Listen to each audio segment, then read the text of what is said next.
Bonjour à tous et bienvenue dans ce troisième épisode de My Little Robot.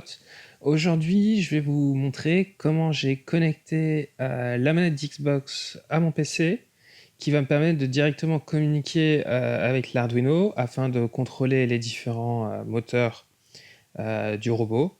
Donc là, je vais mettre une petite photo du setup. L'idée, c'est que la manette d'Xbox va être branchée en USB à l'ordinateur et l'ordinateur va être branché en USB à l'Arduino. Donc si je fais un schéma rapidement, je vais avoir mon PC qui va tourner sur Ubuntu. Pourquoi? Parce que Ubuntu, la bibliothèque que j'ai trouvée pour contrôler la manette Xbox fonctionnait très bien sur Ubuntu. Donc là-dessus, je vais pouvoir installer Python. Le PC va communiquer en USB ou Serial, c'est pareil, euh, avec l'Arduino. Et de l'autre côté, je vais pouvoir mettre du coup la manette d'Xbox One qui elle est branchée en USB. Idéalement, ces manettes d'Xbox One, ce serait mieux qu'elles soient branchées en Bluetooth, surtout sur le robot final. Le problème, c'est que ma manette ne supporte pas le Bluetooth. Il faut utiliser les manettes on va dire, de nouvelle génération. J'agrandis là. Voilà, des manettes de nouvelle génération, c'est-à-dire à partir de la manette Xbox One S. Donc, on peut voir ici sur la page Wikipédia des manettes de Xbox. Seule la dernière manette, celle de la Xbox One S, la 1708. Seule cette révision va fonctionner en Bluetooth. Les versions précédentes, donc celle que moi j'ai utilisée, c'est la 1697, n'a pas cette connexion Bluetooth, ce qui m'oblige à passer par l'USB, mais ça permet de simplifier les choses dans un premier temps. Donc pour programmer ce premier script Python, je vais utiliser une bibliothèque ou une librairie proposée par Approximate Engineer, où je mettrai l'adresse dans la description. Avec cette librairie, on peut contrôler différentes manettes de différents fabricants, donc ça s'applique aussi pour les manettes de PlayStation, de Wii. Mais ils n'ont programmé que la Xbox One S. Alors je sais pas pourquoi ils n'ont pas programmé les autres, parce que c'est pas très compliqué. Principalement parce qu'eux, je crois qu'ils promouvoient un système sans fil et c'est la seule manette qui le permet. Mais on va voir que on peut très facilement modifier le programme pour prendre en compte la manette par USB de Xbox One.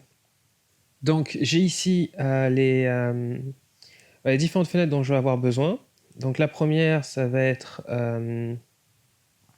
le logiciel Atom qui va être utilisé pour écrire le script Python. Je vais avoir besoin du terminal pour installer les différentes librairies. Ici, j'ai l'IDE de Arduino qui va me permettre de contrôler cet Arduino. Donc je vais voir si je vais peut-être découper cet épisode en deux parties parce que je ne sais pas combien de temps ça va prendre. Mais voilà, la fenêtre, elle est quand même là. Donc la première chose à faire va être, donc dans mon dossier de travail, Python Xbox Controller, je vais faire un environnement virtuel pardon, qui va me permettre d'installer les différentes librairies sans risquer de faire de conflits. La première librairie étant donc celle de Approximate Engineer. Donc on voit que la commande c'est sudo apt-get, je vais grossir ça, sudo apt-get install python-dev, python-pip et gcc. Donc je pense que tout ça est déjà installé. Donc ça c'est pas du tout Python. C'est les commandes pour installer les logiciels Linux. Donc le premier c'est def, le deuxième c'est pip, mais normalement il est déjà installé. Et le troisième c'est gcc. On passe. Voilà, tout était déjà installé. Donc c'est pas grave. Donc la deuxième, c'est installer, donc faire pip install, installer la librairie Python, approx ang .input. Donc pip install approx input.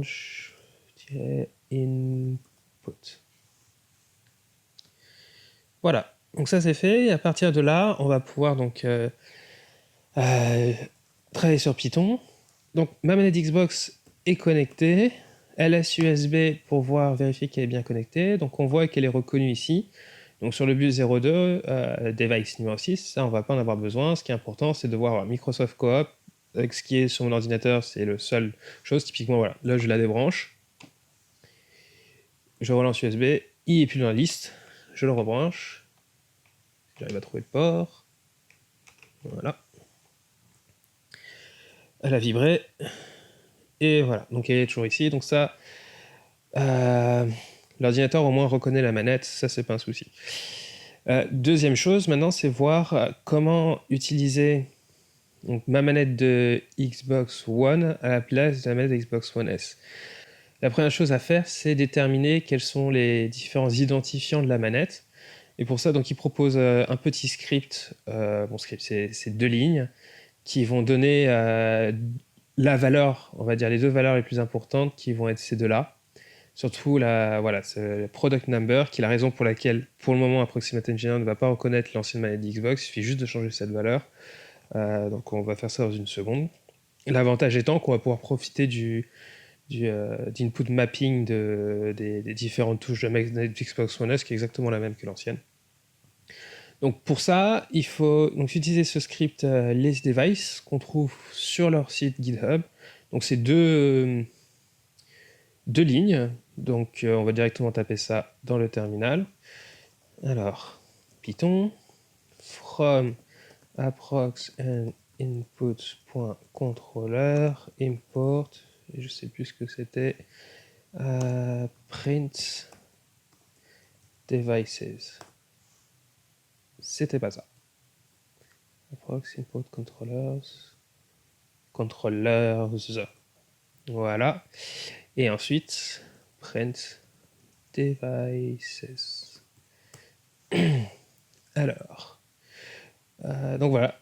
Les informations, on les a ici. Donc le nom, Microsoft Xbox One, pad firmware 2015, physique, on s'en fiche. Voilà, ce qui nous importe le plus, c'est cette product key. Donc si on la compare avec celle de la documentation, celle voilà, de la Xbox One S, c'est 736, moins 3, 733. Donc c'est cette valeur-là qu'on va devoir utiliser. Vendeur, ce numéro-là, normalement, il ne change pas. Et voilà, c'est ce numéro-là. Donc, la première chose à faire, c'est avoir le support pour cette nouvelle manette. Donc, je vais quitter Python. Je vais faire un nouveau fichier un nouveau fichier qui va me permettre de faire une mini librairie pour incorporer le support de cette nouvelle manette. Donc, nouveau fichier. J'en avais déjà un. La première chose qu'il faut faire, c'est import approx eng input controllers. Voilà. Donc là, la première chose, ça va importer, si j'arrive à écrire, les bibliothèques qui vont importer toutes les différentes manettes proposées par cette bibliothèque. Et la deuxième, on va directement utiliser la manette d'Xbox One S qu'on a. Donc c'est from approx eng.input.xbox one import wired xbox one s pad. Donc pour déterminer l'origine de cette installation, en fait, je suis allé où est-ce que je suis allé? Je suis allé librairie Python 6 CD site évidemment c'est pas là-dedans. Ok, je sais ce que j'ai oublié de faire. J'ai oublié de démarrer l'environnement virtuel, ce qui fait que mon pipi s'est installé au mauvais endroit. Donc il faut tout de suite activer ça. Et du coup, je vais relancer l'installation. Pip install approx eng input. Et c'est bon. Voilà, à partir de là, Python, sitemap. Voilà. Donc, voilà, dans l'environnement virtuel, on va dans lib Python 3.6 sitemaps. Et là-dedans, on va avoir le dossier approximate Ange. Donc, on peut voir là-dedans donc, tout ce qui est installé. On sait dans input. Et dans input, il y a voilà, le fichier. Je nettoie. Qu'est-ce qui se passe là? Petit bug. Donc je disais, voilà, on va prendre donc, le fichier Xbox One. Donc il y a les différentes Steam, DualShock pour la PS4. Donc dans ce fichier Xbox, on va faire un petit nano. Donc là, la première classe, Wired Xbox. Donc ça, c'est celle que j'ai importée ici. Qui me permet de configurer la manette Xbox One et de la tester en la branchant en USB. Ils ont une deuxième classe qui est en dessous ici pour la version voilà, en Bluetooth. Donc moi, c'est celle que ça aussi j'utiliserai plus tard. Donc je vais dézoomer un petit peu. L'idée de ce script, c'est d'avoir, donc même si on n'arrive pas très bien à lire, c'est de mapper toutes les différents boutons avec leur nom.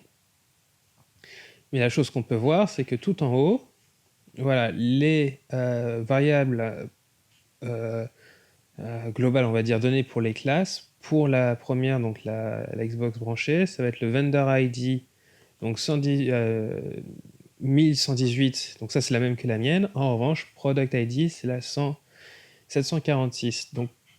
Donc ce qu'on peut faire, c'est au lieu de créer une nouvelle classe en ajoutant finalement juste cette ligne, c'est de rajouter, enfin append, une nouvelle classe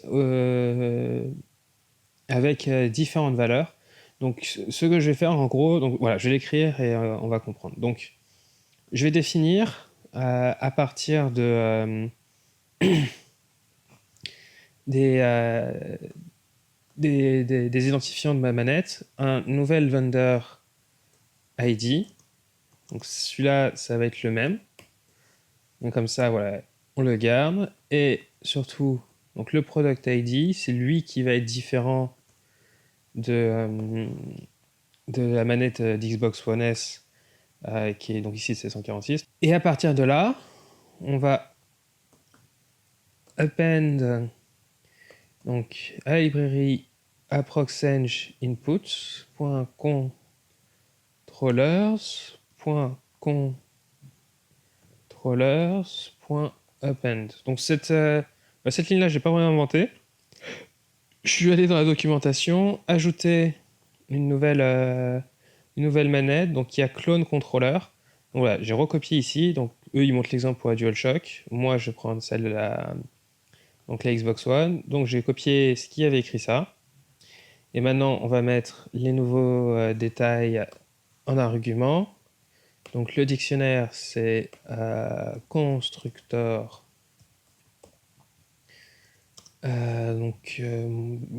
Wired, ce qui est écrit là en fait. Je peux le copier et le mettre ici. Ensuite, je vais le mettre à la ligne. Voilà. Pour le moment, ok, il ne reconnaît pas le fait que ce soit un... Ok, attendez, je vais juste enregistrer ça. Voilà, maintenant il reconnaît que c'est un fichier Python. Donc, comme ça, les alinéas voilà, sont respectés. Il est passé où? Voilà.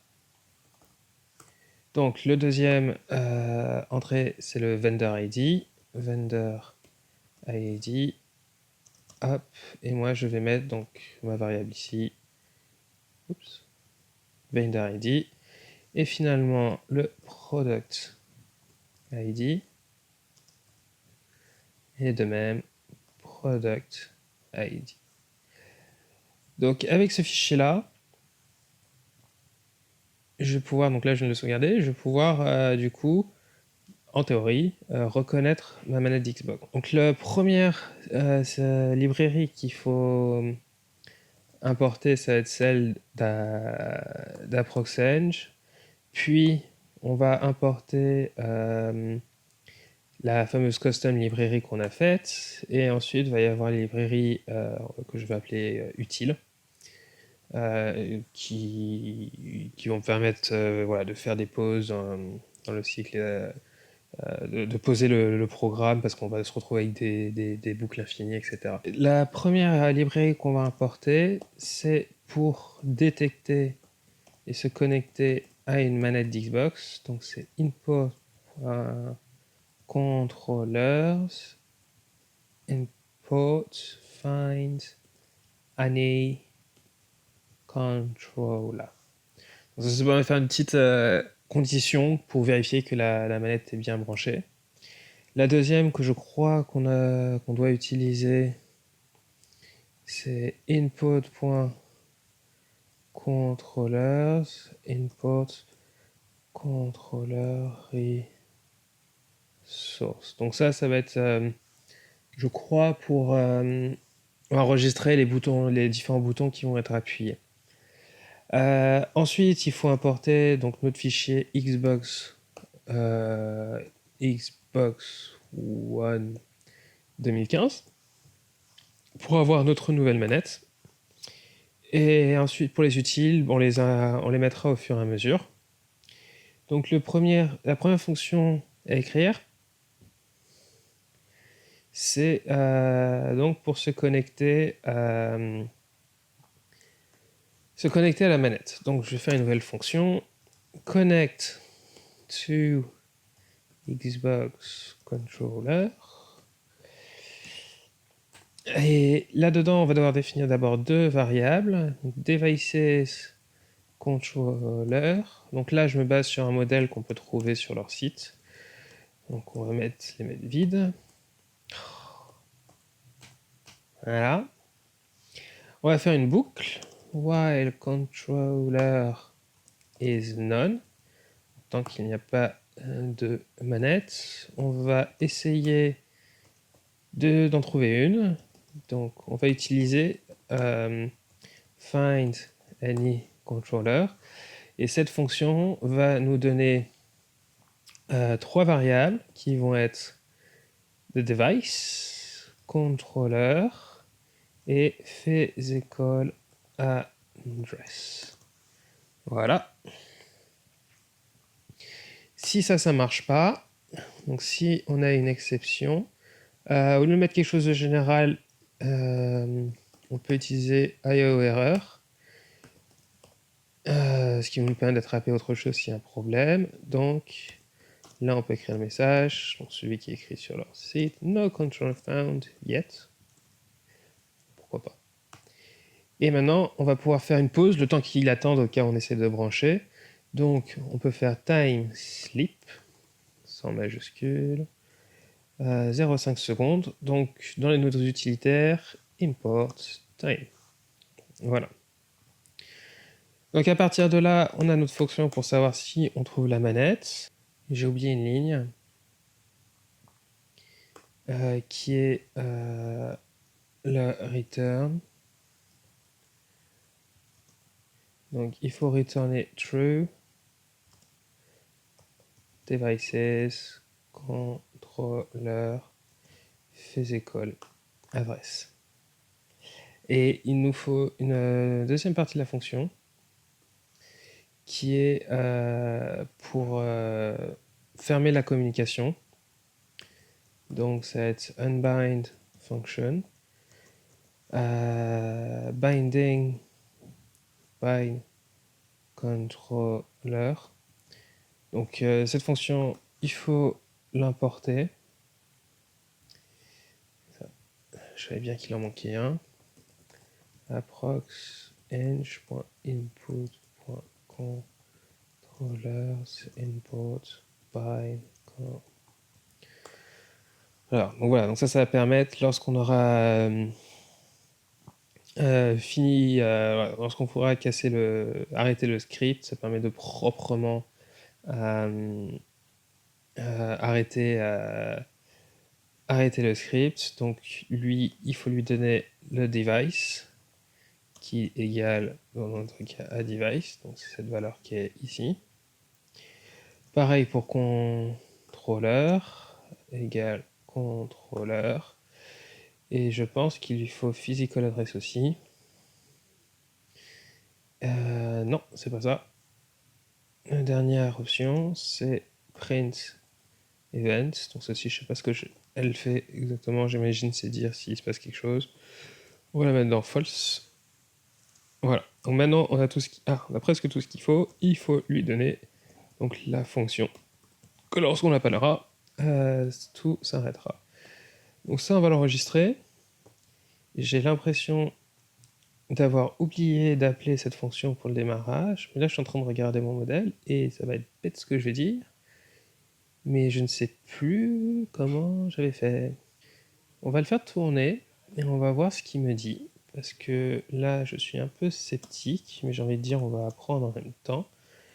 Donc je retourne voilà, dans mon milieu, dans l'environnement. Je suis un dossier trop.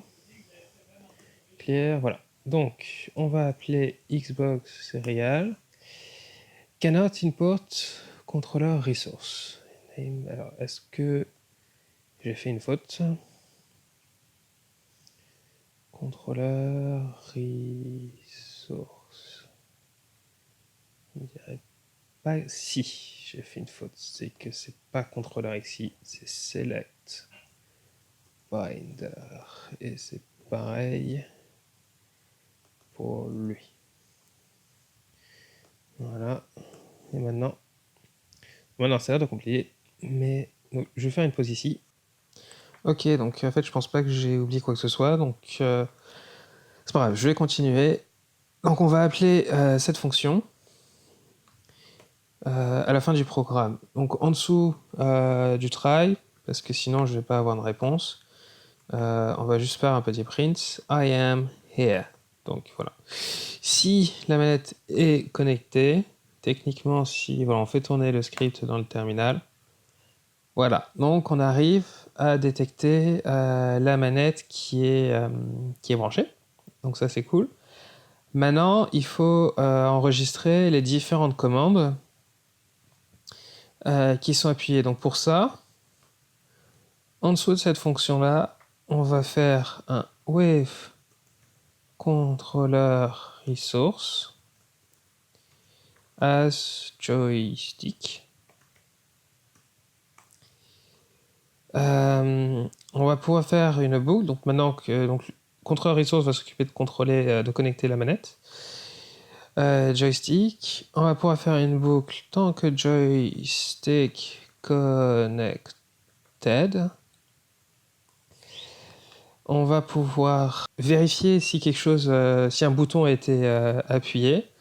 Donc dans presses, on va appeler la fonction check presses. Donc l'idée ici, c'est chaque fois qu'on appuiera sur un bouton, ça va le mettre dans un, je crois que c'est dans un dictionnaire, ou dans une liste en tout cas, qu'on va pouvoir nous appeler plus tard, ce qui veut dire qu'on va pas rater des boutons si le joueur il tape trop vite, on va pouvoir vraiment enregistrer tous les boutons qui sont appuyés. Donc voilà, donc pendant que ça s'est connecté, on enregistre la boucle, tout ce qui est appuyé. On va maintenant appeler une fonction si joystick has press. Donc ça c'est une fonction pour savoir si un bouton est engagé. Je n'ai plus de batterie sur l'ordinateur. Donnez-moi une seconde. Voilà, donc voilà, maintenant je suis branché, c'est bon, ça peut continuer.